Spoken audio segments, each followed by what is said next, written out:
You're not the only one searching for answers. There's something within the cosmos, within people, within the seeming chaos and unexpected encounters that is actively trying to reach you. Yet this connection doesn't arrive through conventional words. It manifests as signs, improbable coincidences, and small moments that touch you in ways beyond explanation. If this resonates with your journey, make sure to subscribe to Attraction Magnet right now. Hit that like button to help others discover this message, and drop a comment below sharing your own experiences with synchronicity. Your engagement helps this wisdom reach those who need it most. Carl Jung identified this phenomenon as synchronicity, but synchronicity transcends mere coincidence. It represents those moments when your soul chooses to express itself, utilizing reality as its mirror. When you truly comprehend what lies beneath these seemingly random events, life transforms from a sequence of accidents into an intimate conversation between you and something infinitely greater. In this exploration, you'll discover the authentic role synchronicity plays in your existence, not through mystical fantasy, but through profound, revelatory understanding. Stay with me until the end, because when you perceive this with clarity, even your most painful experiences will begin revealing their deeper purpose. Have you ever experienced that sensation where an encounter, a phrase, or even an apparently mundane delay occurred for some greater reason? Something within you recognized it wasn't coincidence. It felt as though life had found a way to communicate with you, yet without employing words. Perhaps it was a book left forgotten on a park bench, bearing the exact title you needed to read, or someone who appeared out of nowhere to illuminate a path you hadn't yet perceived. It might even have been a loss, a failure, a mistake that, with time, propelled you precisely where you needed to be. These moments, however subtle they may appear, carry a force that logic alone cannot explain. They touch something internal, a kind of memory you don't recall living, yet somehow makes perfect sense in that instant. You feel it, don't you? It's as if the world, for one brief moment, answered something your soul was asking. Synchronicity occurs when an external event coincides with an internal state in such a meaningful way that it cannot be dismissed as mere chance. This isn't superstition. It's the soul attempting to communicate through reality itself. It's the unconscious manifesting through encounters, images, and living symbols. When you recognize this movement, everything shifts in tone. Life ceases being cold happenstance and transforms into a silent yet profoundly intimate dialogue. Jung understood that not every sign constitutes synchronicity, but when it is, you feel it. It's not something you can prove with numbers, yet you cannot honestly deny it either. In these moments, a question begins echoing through your consciousness. What if what found me was also searching for me? Perhaps you're currently experiencing a confusing phase filled with uncertainties or forced pauses. Maybe you're trying to understand why certain pathways refuse to open, or why specific people appear precisely at this juncture of your journey. None of this happens randomly, yet it's not simple either, because what's attempting to reveal itself may still require you to decelerate, to listen to yourself, to pay attention. You might not yet comprehend everything unfolding around you, but there's something genuine behind the apparent chaos. When you begin listening, the world starts speaking in subtle ways that touch and transform you from within. As you attune yourself to life's signals, something internally must also be refined. Discernment. Because not everything that happens carries hidden meaning, yet simultaneously, not everything is mere chance. Jung exercised great caution with this distinction. He acknowledged that coincidences exist, random encounters devoid of emotional weight, bearing no real connection to our inner experiences. However, When an external experience appears to answer exactly what we're processing internally, when it resonates deeply, when it stirs something within you, then perhaps it's not just coincidence. Perhaps it's synchronicity. The difference resides in the impact. A synchronicity doesn't pass unnoticed. It stops you in your tracks. It creates internal disruption or unexpected calm. It may move you to tears or leave you perplexed. You sense that this message is meant for you. It doesn't matter if the person beside you notices nothing extraordinary. The signal isn't collective. It's intimate. It arrives laden with subjectivity. It fits precisely into the emotional space where you currently exist. This is where the risk of confusion emerges. When we're starving for meaning, anything can appear to be a sign. The mind begins forcing connections, seeing what it wants rather than what's actually occurring. This is why Jung emphasized that synchronicity remains valid only when it touches a genuine layer of the psyche, when it connects to an authentic internal process, not a passing desire nor a fantasy of control. The key isn't hunting for signs in everything. It's perceiving what genuinely moves through you. It's asking yourself with complete honesty, did this affect me? Did this move me or confront me? If the answer is yes, perhaps something there deserves closer attention. Perhaps there exists a message from the unconscious. Not an oracle, not a prophecy, but a symbolic response, an opportunity to see yourself with greater clarity.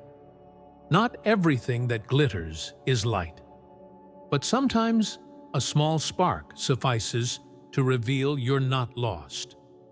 You simply need to look differently and trust that where emotional truth exists, direction can also emerge. Perceiving what truly moves through you demands more than attention. It requires presence, because signs don't shout, they whisper. The problem is, most of us have learned to exist within noise, mental, emotional, digital. We're so occupied rushing after answers that we forget to quiet ourselves enough to hear them. Jung comprehended that the unconscious doesn't impose itself. It suggests, it invites. But if you're perpetually in doing mode, constantly seeking to control or rationally explain everything, capturing these suggestions becomes nearly impossible. Synchronicity doesn't occur simply because you desire it. It manifests when you're available. This availability is openness, a form of interior listening that doesn't force life to fit into a plan, but allows life to reveal itself as it is. When you silence yourself, even internally, the world begins acquiring different texture. Small details leap to attention. Intuitions that previously seemed irrelevant gain weight. More importantly, you begin recognizing that life was never mute. You were simply too distracted. It's like tuning an old radio. The signals were always in the air, but you only begin hearing something clear when you turn the dial carefully, with sensitivity. The right frequency isn't loud, it's precise. It touches you, and when you find it, you feel a strange peace, as if something clicks into place effortlessly. This listening demands courage, because as you become more sensitive, you also become more vulnerable. Yet it's within this vulnerability that the soul begins manifesting itself. You start living more symbolically, more intuitively. Things continue happening externally, but now they acquire internal meaning. Gradually, a new kind of trust begins emerging, a trust that doesn't depend on guarantees, but on a living experience of connection. You perceive intelligence within encounters, wisdom within pauses, and even in the most confusing moments, a kind of invisible coherence that only reveals itself when you stop fighting and start listening. This silent listening awakening within you isn't rational listening. It's not about deciphering codes with the logical mind. The unconscious doesn't speak in words. It speaks in symbols, in images, in atmospheres. Perhaps even more powerfully, it speaks through encounters. Jung viewed the unconscious as living intelligence, autonomous, desiring to manifest. When we don't hear its whispers in dreams, it attempts reaching us through daily life. People, situations, repeating phrases, imposing patterns, all of these can be forms of symbolic expression. Often, the unconscious doesn't merely want interpretation, it wants recognition. This is why certain events affect you in ways difficult to explain. They don't make logical sense, but they make emotional sense. They bring something to the surface. They might provoke unexpected tears, shivers, an internal silence that forces you to pause.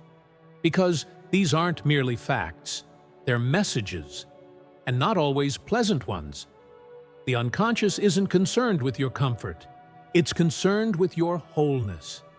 What appears externally is sometimes precisely what you've been trying to avoid internally. When something strange occurs, something outside your script that removes your control, that might be exactly where transformation's opportunity resides. It's not chance disrupting you. It's chance attempting to show you what you haven't yet seen. These symbolic encounters, when lived with presence, function as mirrors. They don't arrive to confirm certainties. They come to reveal shadows, awaken memories, or simply shatter the rigid logic with which you've been attempting to conduct your life. It's the unconscious saying, "Look again, but look with an open heart." This type of looking gives synchronicity its potency, because it doesn't demand immediate interpretation. It requires surrender. Accepting that not everything needs understanding right now, but everything can be felt truthfully.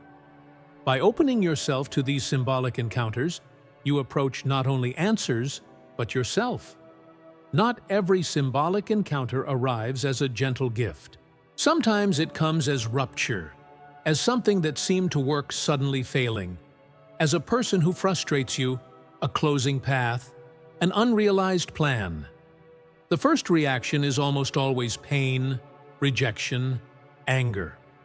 But what if the true signal resides precisely there? A part of the soul only matures when something the ego deeply desired simply doesn't happen.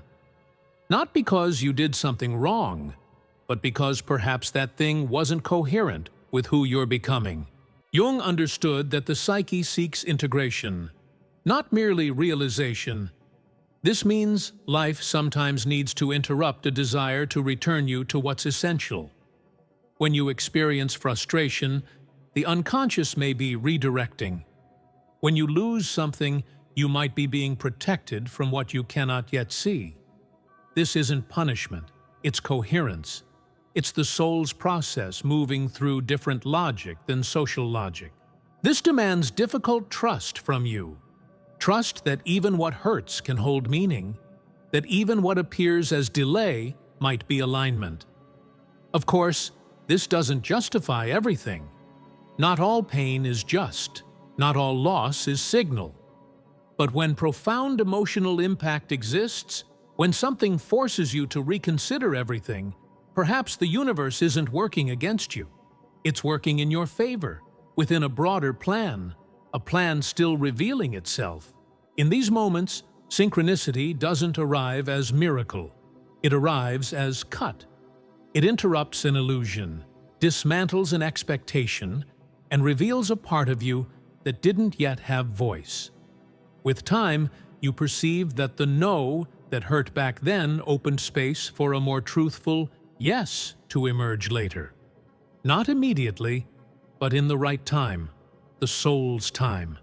Because life, when aligned with your inner process, rarely gives you what you want immediately. It first gives you what you need to become someone capable of sustaining what truly matters. This doesn't always come wrapped in beauty. Sometimes it arrives as loss, silence, or frustration. But when you begin seeing what this taught you, you recognize you gained something. Even within pain, you gained. Some signs don't arrive to confirm what you already knew. They arrive to disorganize everything you thought you knew. They shatter certainties, dismantle plans, and initially appear as universe's mistakes. But with time and some courage to look, you begin understanding. These are disguised liberations. Not every synchronicity comes as gentle revelation. Sometimes it arrives as a negative that forces you to release. A love that doesn't materialize. A project that seems perfect but falters. An opportunity that escapes by seconds. You think, why now? Why like this? Because perhaps you were insisting on a path that wasn't yours. Or perhaps you were ready for something greater, but still clinging to what was comfortable. And then life, in its strange wisdom, closes the door you most wanted to open. Not through cruelty, but through coherence. The ego requests what's known, but the soul responds to what's true. Jung knew this. He spoke about the danger of excessively projecting our desires onto the world, expecting everything to unfold as the ego imagines. When this doesn't happen, we feel frustration. But this frustration, when observed with honesty, can become a turning point. It reveals where we were blind, where we were forcing, where we needed to release. Freedom exists within this type of refusal. Freedom from a script no longer serving. Freedom to see that it wasn't that yes you needed, but the empty space it would leave. Within that space, something new can begin. Something born not from your will, but from your listening. Synchronicity, in this sense, is neither reward nor punishment. It's adjustment. It's a profound response to something you perhaps didn't yet know you were asking. When it comes denying, it comes liberating. Liberating you from the character you were trying to sustain. Liberating you from the story no longer representing you. And opening the path for you to walk with more truth. Yes, it hurts. But pain that reveals differs from pain that paralyzes. The first holds meaning, the second doesn't. When you begin perceiving this difference, something within you shifts. You stop fighting reality and start walking with it, even when it pushes you away from what seemed ideal. Because deep down, you sense this wasn't the end. It was the beginning in disguise. Sometimes the sign you need doesn't come through beauty or enchantment. It arrives through discomfort, through the person who confronts you, through the barbed comment, through the situation that seriously upsets you, emotionally dismantles you, and leaves you pondering. Why did this affect me so much? Jung said that everything irritating us about others can help us understand ourselves. Not because the other person is right, but because the disproportionate reaction reveals something still living hidden within us. The shadow, the unseen part, the denied part.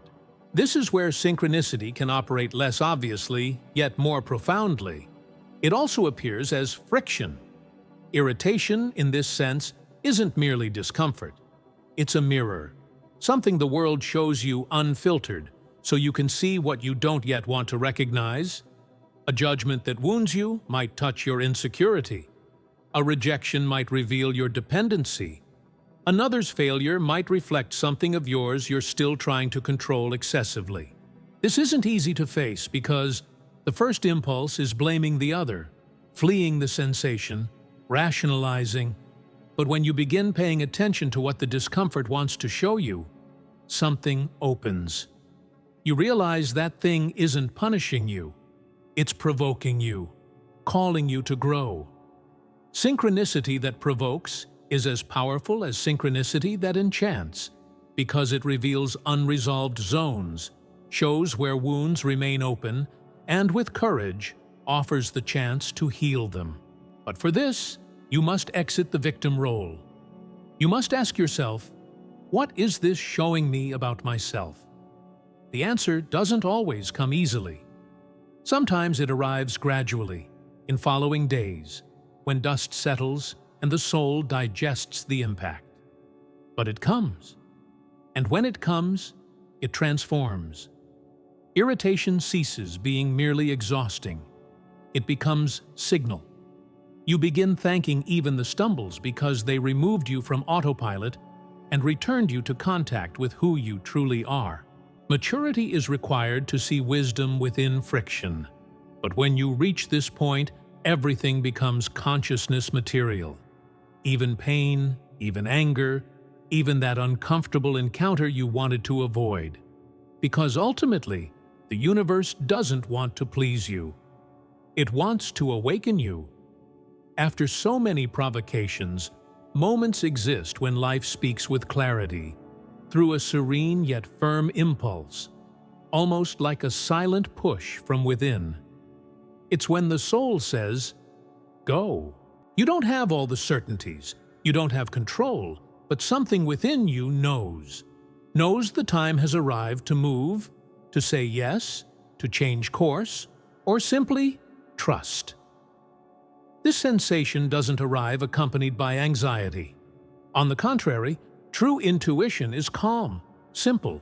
It doesn't debate, doesn't shout, doesn't pressure. It presents itself as silent conviction. And when you listen with your entire body, you feel peace. Jung differentiated instinct from intuition, but viewed both as legitimate expressions of the psyche. Instinct protects, intuition orients. Often they work together when the soul needs to make decisions the mind doesn't know how to justify. A non-rational yet profoundly coherent movement. An internal shift that, when respected, opens unexpected pathways. It's common to ignore this calling because it doesn't fit plans or seems too irrational. But synchronicity doesn't always follow linear logic. It appears in improbable encounters, in sudden decisions that later make complete sense, in paths you didn't know you wanted to follow until you followed them. The more you approach yourself, the stronger this intuition becomes. Not because you become more spiritualized, but because you become more honest with yourself. The soul doesn't speak to those who pretend. It reveals itself to those who listen with truth. Often this listening happens in the body. A shiver, a tension that releases, a fatigue that disappears the instant of decision. It's the body confirming what the soul already knew. Trusting this movement is an exercise because the ego wants guarantees, but the self wants wholeness. Sometimes this means proceeding without knowing exactly where it leads, only knowing this step is correct now. And that's enough. You don't need to understand everything. You only need to be whole in the next step. When the soul speaks, it doesn't demand certainty. It offers direction. With time, you learn trusting this type of silence that internally is already answer.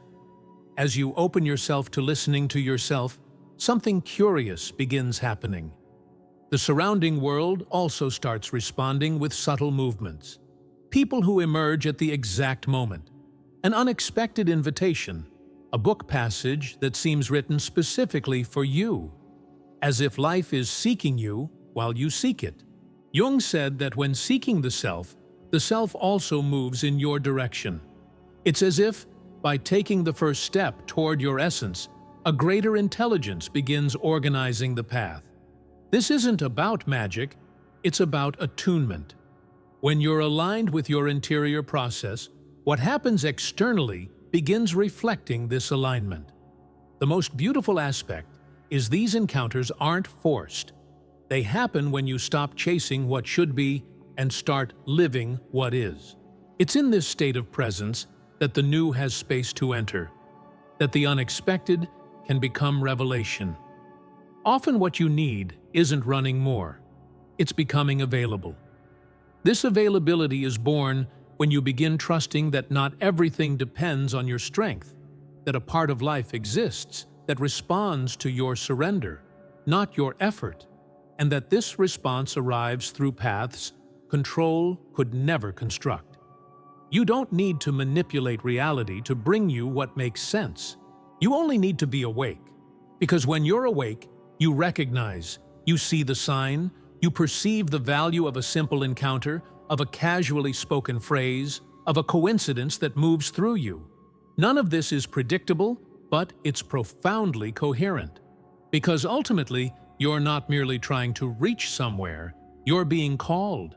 This calling manifests when genuine listening exists, when presence exists, and when courage exists to let yourself be found. You're not alone on this path. Something greater is moving alongside you, something that cannot be seen, but can be felt. When you feel it, you understand. What you seek with an open heart is already, in some form, approaching you as well. By now, you may have noticed, your life's events aren't as random as they seemed. A kind of invisible thread exists, connecting events, people, places. This thread isn't made of logic, but of sense, of profound meaning. The unconscious, as Jung described, is living reality. Like all living reality, it moves. When it moves, it finds a mirror in the world. The unconscious doesn't speak directly with consciousness. It needs a bridge. Often this bridge is ordinary life itself, a symbol in a film, a music passage that moves you, a conversation overheard unintentionally. All of this can function as reflection of something manifesting internally.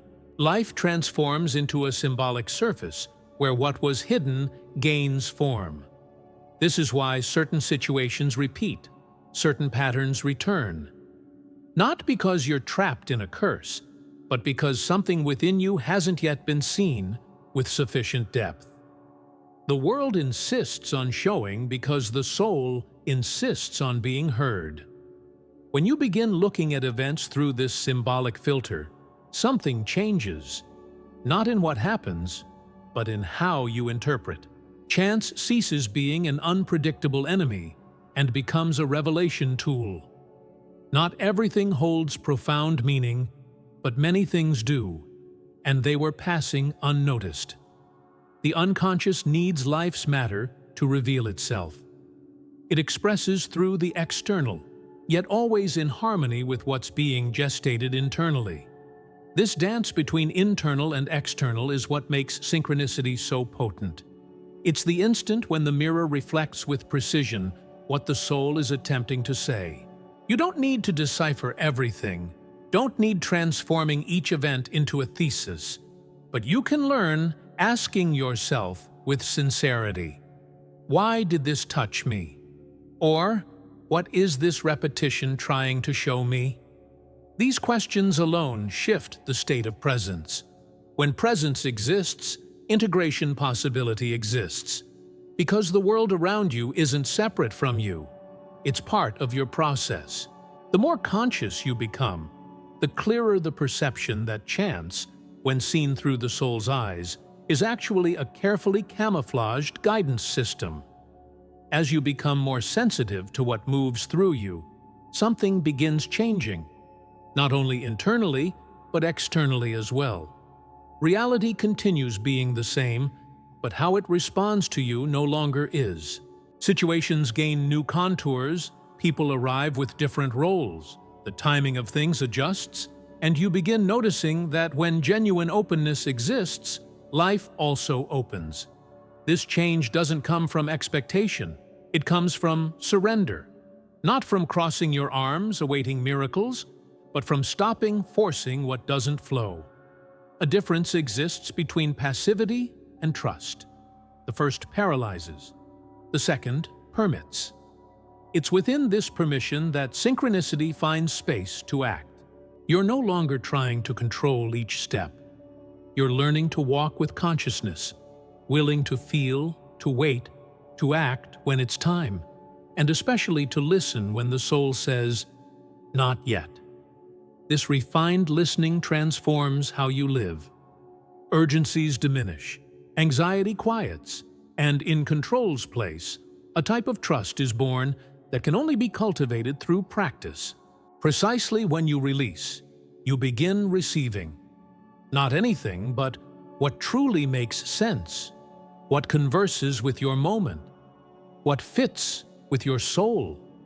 Sometimes you didn't even know you needed that until it arrived. When it comes, it doesn't arrive with euphoria. It arrives with clarity, with that type of peace that says, "This is it." This type of experience cannot be fabricated. It happens when internal and external enter harmony, when you're no longer trying to prove anything or protect yourself from everything. You're simply present, available, receptive. Reality then begins responding differently. Not because it changed, but because you changed. You're seeing with different eyes, listening with a different heart. When this internal shift happens, the world becomes less scenery and more partner. It ceases being a battlefield and becomes a territory of meaning. Then, even without ready answers, you begin walking with more lightness, because you feel you're no longer alone on the path, and you don't need to be. Life speaks. It always spoke. Now you listen. By this point, you may realize synchronicity isn't something sought like someone hunting miracles. It's something revealed when the soul awakens. It doesn't happen to confirm theories, but to bring meaning. It doesn't arrive to feed fantasies, but to remind you that life, even with its pains, possesses intelligence beyond logic. What you've lived, what moved through you, what marked you in almost inexplicable ways, none of this was random. It may have seemed chaotic, unjust, directionless. But when you begin looking with more presence, with more listening, you perceive a deeper weave occurring, a subtle language, a silent dialogue between the world and your soul. Jung said that for those who are attentive, the world is like a great dream. Like every dream, it speaks through images, symbols, and sensations. Synchronicity is this speech that doesn't shout, but marks, that doesn't explain, but shows. It doesn't give guarantees, but offers direction, real, tangible direction, rooted in who you truly are. You don't need to become mystical or live hunting signs in everything. You simply need to be awake, open, present. Because synchronicity doesn't happen elsewhere. It happens here, in the ordinary, in the everyday. It manifests in life as it is, with its stumbles and marvels, with its delays and encounters, with its losses and new beginnings. This is what transforms most. When you understand that what found you was also searching for you, that life isn't testing you to punish, but to align you, that the pains, however harsh they've been, were also pathways, that the no's opened spaces, that the difficult encounters revealed truths you wouldn't have seen alone. None of this makes the journey easier, but it makes it more honest. It's in honesty that the soul flourishes. When you stop seeking explanations and begin living with meaning, when you understand that even silence can be answer. And yes, the universe speaks, but it speaks with those who are awake. Perhaps the greatest answer you can receive won't come from outside. It will come from your own gaze, from how you began listening to yourself.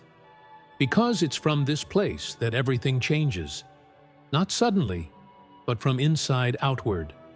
When this happens, synchronicity ceases being exception. It becomes language, and life ceases being chance and becomes encounter. If you've made it to this point, comment below. I recognize the signs. This phrase demonstrates you not only watched until the end, but something within you is beginning to awaken. If this content truly resonated with you, subscribe to Attraction Magnet, hit that like button, and share this message with someone who needs to hear it. Your support allows this work to continue growing and reaching those who are ready to listen. Thank you for being here. I'll see you in the next video.